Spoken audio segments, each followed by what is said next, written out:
Imagine a world without plastic. Then all the animals in the sea would not be getting poisoned and killed. Some people are really selfish because they don't care about the animals in the sea, but I do. The worst thing is that the animals in the sea can't do anything about it, but we can. Last year I did a beach cleanup at Langho Beach and I picked up 221 pieces of rubbish, and that's just at our local beach, and that shows how much plastic we use. It gets worse. 100,000 animals die every year because of our plastic waste has been dumped in the sea. How would you feel if all the animals in the sea used our land as a dump yard? That wouldn't feel very good now, would it? And that's what we're doing to them. Now I'm going to talk about food chains. If you don't know what a food chain is, it's something where, say, a cat ate a mouse and then a bear ate a cat, and then it would keep on going. Say a fish in the ocean ate plastic, and then you caught that fish and ate it. You'd probably get poisoned and die. You're probably thinking that you would spot plastic, but no, you wouldn't, because plastic breaks down into tiny pieces, and that's how you can die from pollution. So please remember to recycle. Now I'm going to talk about how we can stop pollution. How we can stop pollution? Well, that's pretty easy. We can do beach cleanups, and we can use fabric bags instead of plastic. And if you like yogurt, instead of buying plastic cartons, you can buy a yogurt maker.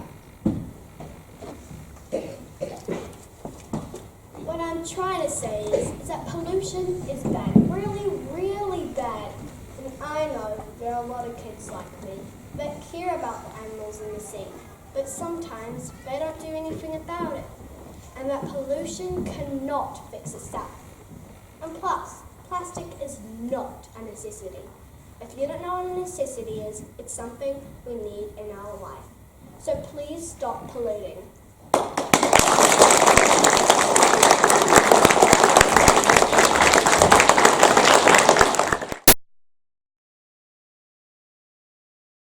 Hello there, my name is Ileana and I am right here, right now, for a reason. I'm going to teach you how to treat your ecosystem right, so let's get to it. My main goal is to save our environment, and today we're doing bees. Bees are a super important part of our ecosystem, but are often seen as wasps or things that sting, but no. Honeybees provide us with honey and pollinate our flowers. Plus, honeybees provide healing and health promoting opportunities for us humans. Personally, I cannot believe that these little creatures do such hard work. Honeybees also provide healing and health promote. Honeybees also take a vital role in pollinating our flowers, fruits, and vegetables. Who likes sea creatures here? Well, I sure do. But there's a problem, a big problem. What you say? Well, let me tell you. Sea pollution. Sea pollution is getting caused by plastic bags, plastic packaging, plastic bottles, plastic lids, cans, and pretty much all the plastic we use every day. So we need to stop using plastic altogether. Why should we bother, some people say? Well, I have a question for you. What do turtles eat? Jellyfish, that's what. And what kind of plastic looks almost identical to a jellyfish? Plastic bags. And if the plastic bags get into the ocean, the turtles will eat them, and we do not want that. Now for the thing that is making a catastrophic development right now, climate change. How are we creating climate change? Well, we're burning fossil fuels. What is a fossil fuel? Well, a fossil fuel is used in car oils, plastics, and even electricity, but luckily we know how to stop this. First, we need our car companies to reduce, if not stop, using oil. Then, we need our power companies to install solar panels, which soak up sunlight during the day and provide light and heat. That is how I believe we can stop climate change. Another thing that is changing our environment is trees. Now, I don't mean to say that trees are bad, but we're cutting them down. I'm actually shocked that we haven't stopped yet, because trees provide us with oxygen. Trees breathe in carbon dioxide and breathe out oxygen. And without that, we will be, let's just say, dead. Another thing that trees provide is a home for countless wildlife, like monkeys, birds, orangutans, and more. So we need to stop cutting down trees. But what about paper? Well, we can use computers and whiteboards instead of books and paper. Well, we've been here a while, so let's wrap things up. Do you want to save the environment now? Well, I sure do. But, well, I best be off. I have an appointment in the Department of Climate Change. Thank you for your time.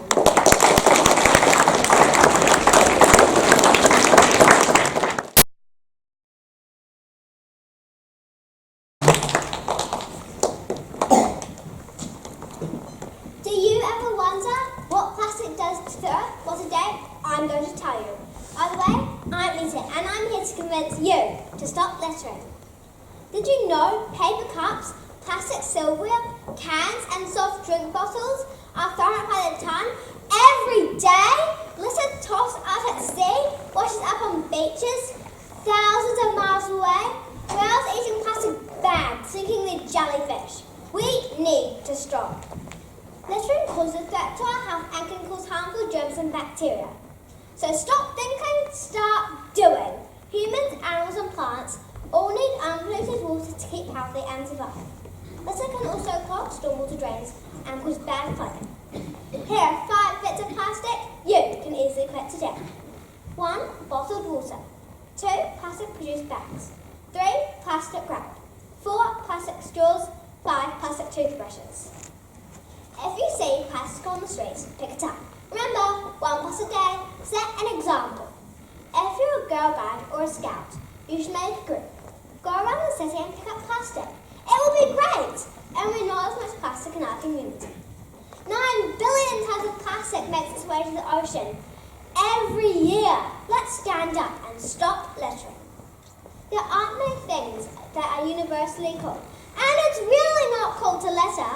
It's kind of like if someone was throwing plastic at you. Would you like it?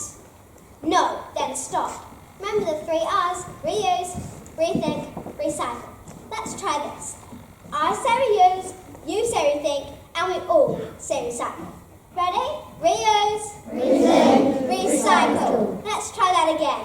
Reuse, rethink, recycle. Thank you.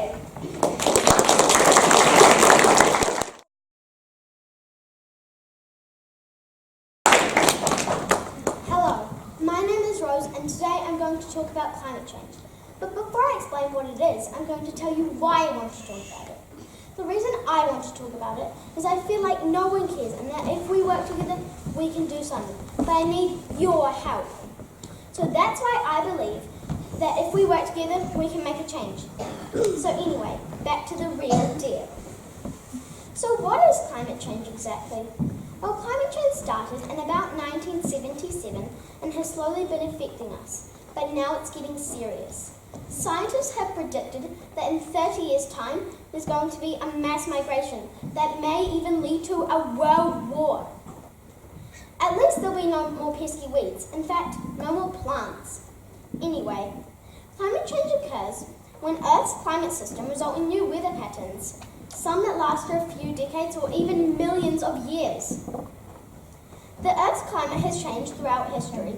Just in the last 650,000 years, there has been 7 cycles of glacial advance and retreat, with the abrupt end of the last ice age about 7,000 years ago, marking the beginning of modern climate.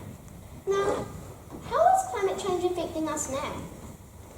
As the climate warms, it changes the nature of global rainfall evaporation, snow, steam flow, and other factors that affect water quality and supply. Specific impacts include warmer water temperatures that affect water quality and acceleration to water pollution. Thank you for listening. I hope you liked it.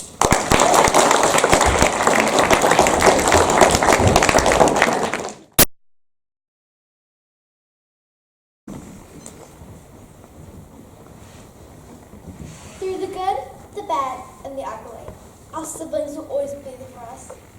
That's what my parents say. But, well, I'm just not so sure. Hello, my name is Amelia Hobbs, and today I am going to talk about siblings. Siblings are annoying.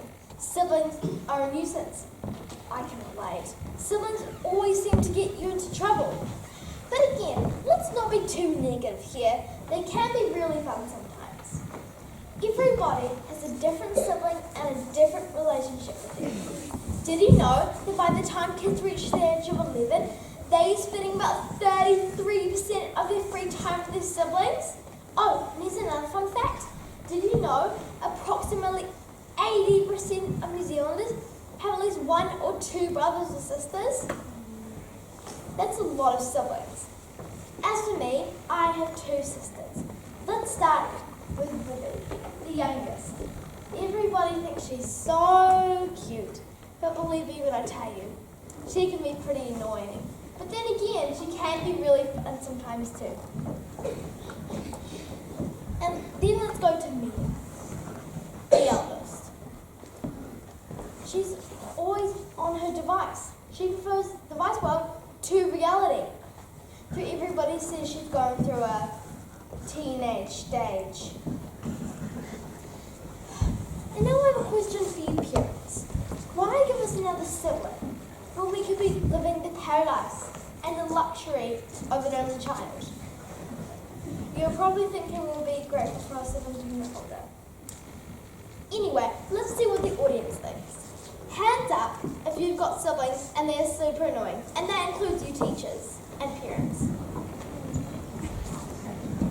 Hands up if you've got siblings and they aren't annoying.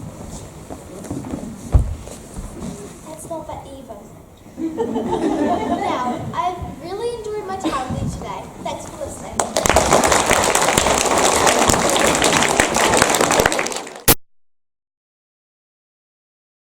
Pros and cons of having red hair. Hello, my name is Nina, and today I'll be talking to you about what it's like to have red hair. There are pros and cons of having red hair. Good things and bad things. Some things make you feel amazing.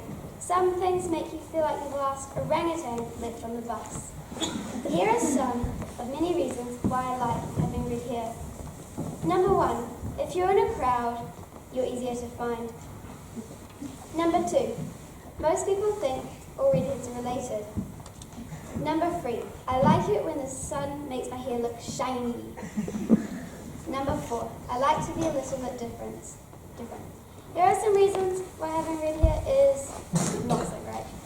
Number 1, if you are developing a career in crime, being a redhead makes it that little bit harder to blend into a crowd. Number 2, I love nature, but I don't want to be confused with an orangutan. Number 3, being so pale it makes you look very ill. That can sometimes work in your favour though. Anyone for a day off?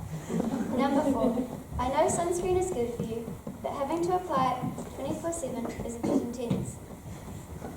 Number 5, sometimes people call me names, like Rayma. Number 6, for redheads it's harder to dye their hair, but why would I want to do that? I could go on and on for hours about what it's like to have red hair. Like this one time, my mum tried to dye her hair to match mine. She did not pull it off. Don't tell her that though. These are some reasons why having red hair can be good and bad. Personally, I wouldn't want to change my colour hair for any other. Thank you for your time.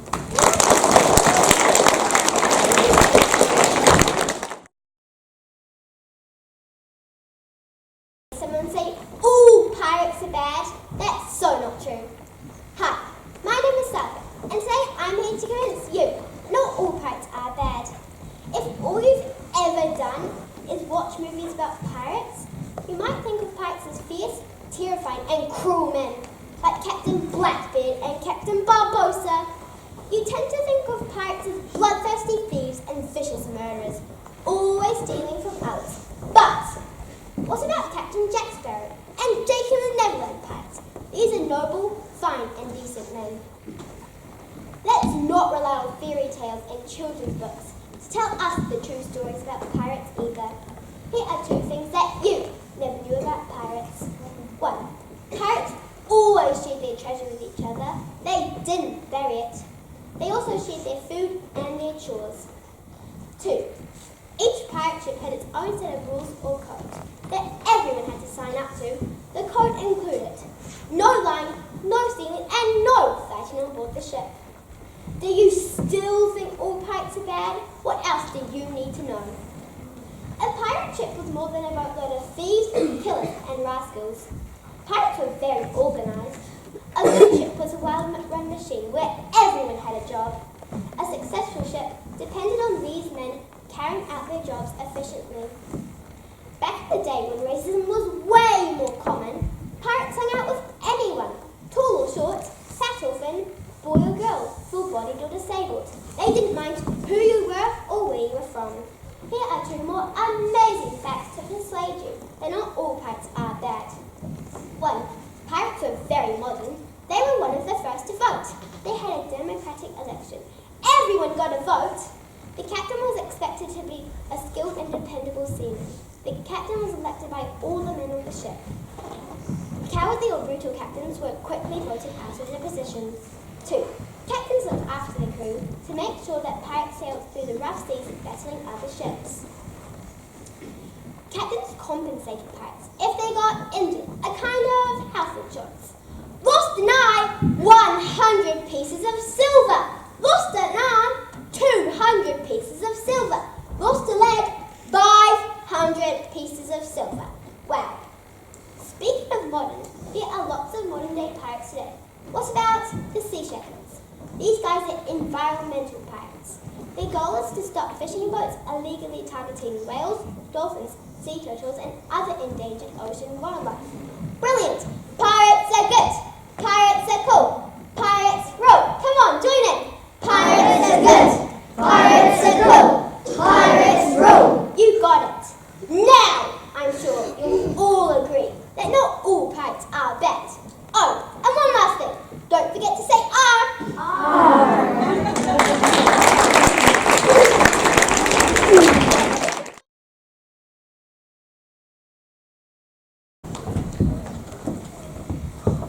Hola, mi nombre es Evia. Hoy voy a hablar de Mexico.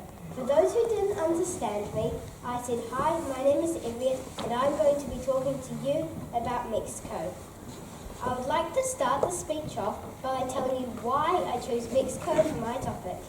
I fell in love with Mexico after traveling 2 years ago with my family. Okay, let's get to the facts. Did you know the largest pyramid in the world is not in Egypt but in Mexico? It is located in Cholula de Rivadavia, which is 101 kilometers southeast of Mexico City. It is 177 feet tall and the base is almost 45 acres. Isn't that crazy? It is called the Quetzalcoatl Pyramid. Here's another fact. Did you know that the Aztecs, the people who lived in the area of current Mexico City in the 14th, 15th and 16th century, sacrificed 250,000 people a year? That's 1% of their population. Did you know all food was introduced to the world by Mexico? Nah, I'm just kidding.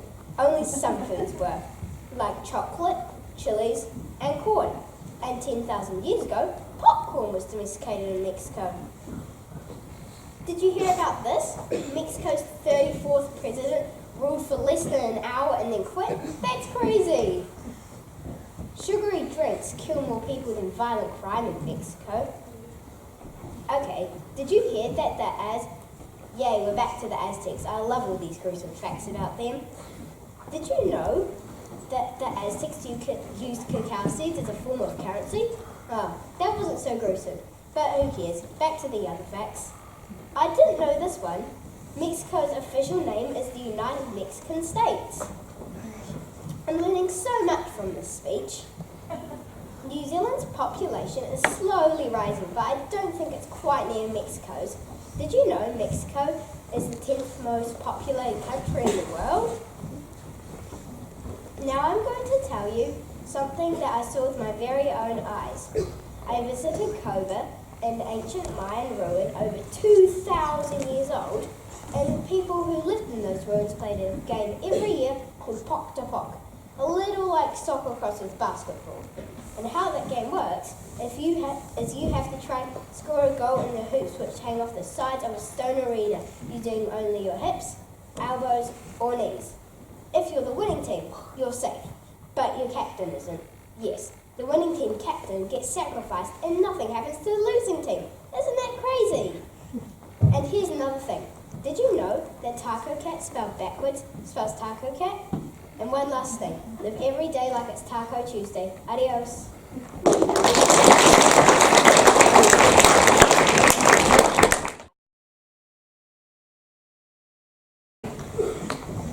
Hi, my name is Esther and I'll be talking about natural disasters.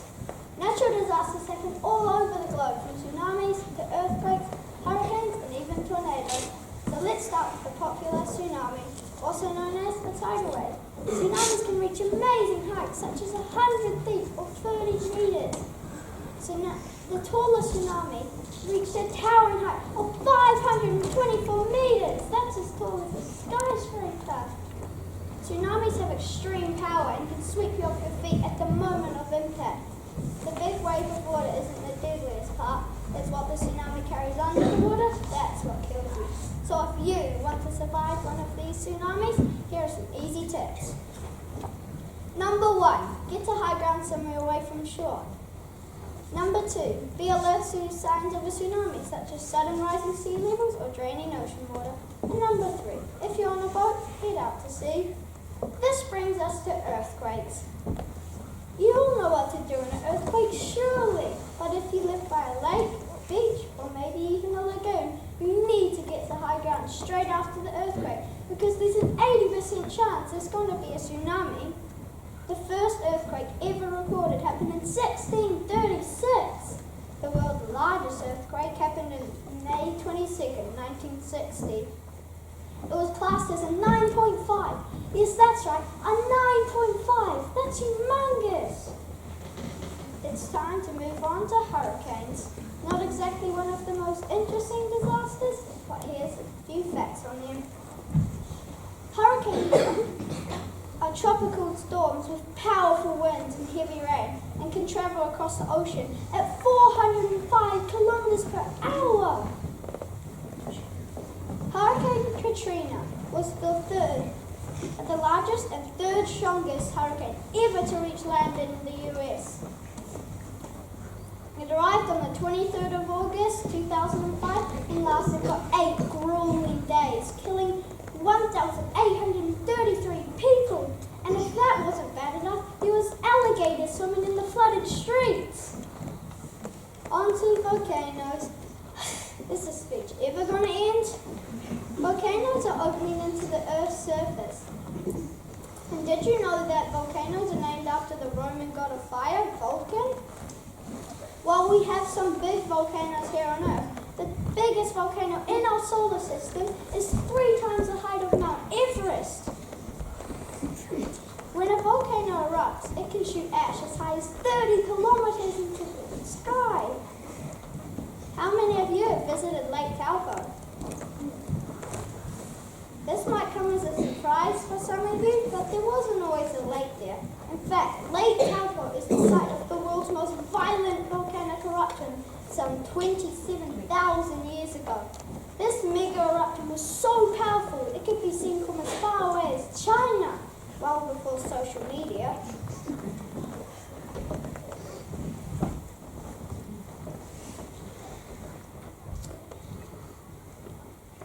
And formed a crater so big with a surface area of 616 kilometers is what we now know today as Lake Taupo. Well, that's all I've got time for today, folks, but there's a ton of other natural disasters still to learn about. I now need to make like a tree and live.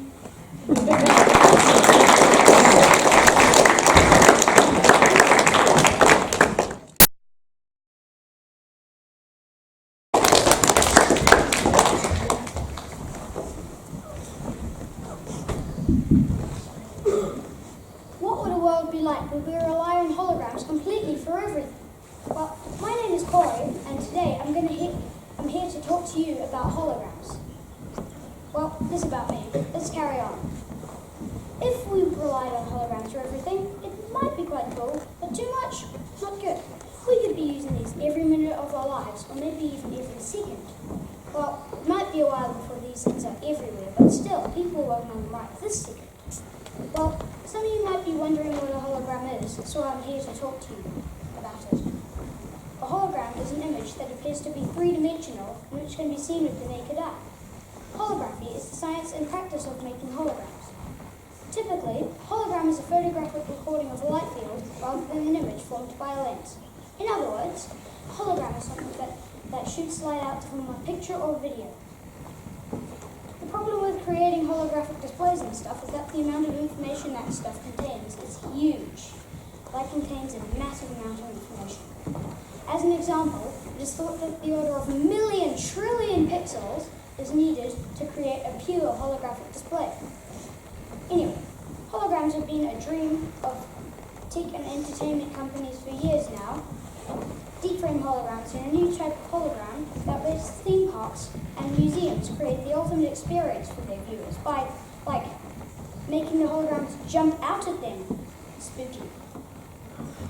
With holography, it's possible to reconstruct 3D images using holograms, and the process is different from anything found in traditional display technology. Say you've just taken a photo of a scene. You've taken your camera, pointed, clicked, and captured some information. From an optics point of view, you've stored some of that information emanating from that light field using some form of sensor. And as a result, a huge amount of information within that light field has just been thrown away. Collecting just this information is effectively capturing a tiny amount of what's there.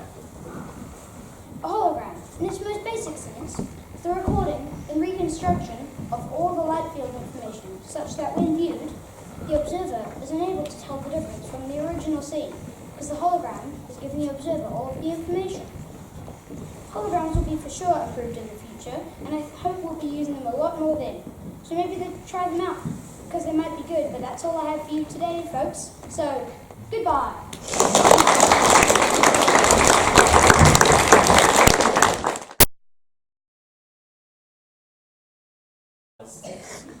Flowers is a Latin word. The first part of flowers is flow, because they flow out of the ground. The second part is ers, because let's face it, most flowers have a feminine quality to them. So they belong to hers, hence the word flowers. Now, I've used flowers many times in my life. A lot of the times I've used them to get me out of trouble. Put your hand up if this has happened to you. I find them an ideal present. I like to make sure that I get there on the day to my local flower shop. I wander up to them and I say, could I have $42 worth of flowers, please? That's and then they... Sorry? That was 1 minute. Okay. Oh, he was in flow then. We needed him to carry on. A-K-I-N-G. What have I spelled? No. I've spelled the best word in the universe. The number one hobby that you could ever have. The only thing that you think is going to feed your stomach, but no. Baking goes to the heart. I'm talking to you about my favourite thing to do. I did it just this weekend. I baked some brownies. Brownies, however, are not my favourite thing to bake. My favourite thing to bake, if I could, might just be muffins. You think that a muffin is a cupcake's ugly cousin, but no. A muffin is the best thing to bake because it is so versatile. It doesn't matter if you've got a sweet tooth or you like savoury. There is a muffin for every flavour. You could bake a spinach and feta muffin. You could bake a chocolate chip muffin. You could bake... Oh no, totally enough, I was just thinking about cows last night when I was watching Country Calendar. Cows are a wonderful animal. We all know we get milk from cows, and they are a big part of the economy in New Zealand. They are so important to our financial system. And we export the products that we get from cows all over the world. Who can name some of the products that we get from cows? Chocolate. Chocolate, so important. We all need chocolate. B.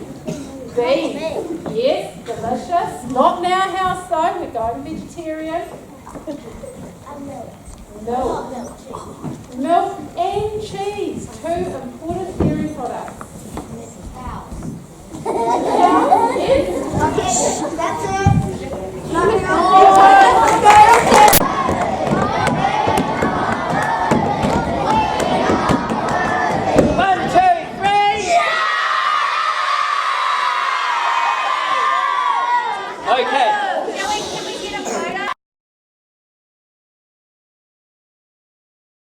All right. So, drum roll. Third place. They just couldn't decide. Actually, I find it so hard to pick because, guys, that was the best speeches, all of you, that I've ever heard at Langholm Primary School. Don't you think, Miss Hart? Give them all of us clap. All right. Now the judges, they're only 25, each of them. 25 years old. This is how stressful this decision has been. Okay? It was so tight. Third place was a tie. Third place, you're going to come down here, was Amelia and Aston.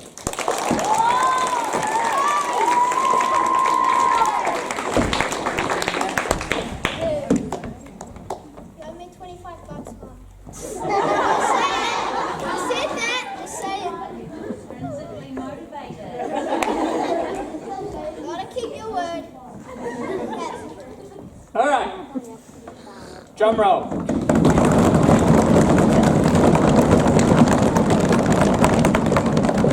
Second place was Eta.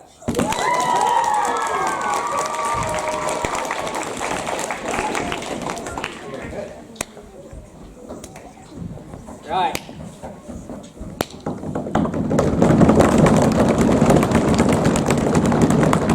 What I've decided is that we're going to be like the juniors and we're going to save it till the end of year prize giving. So, I wish you all a great rest. No, I wouldn't do that. Okay. Drum roll! First place was Sava.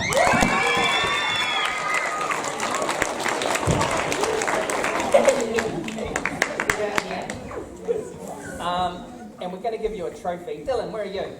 Come up here.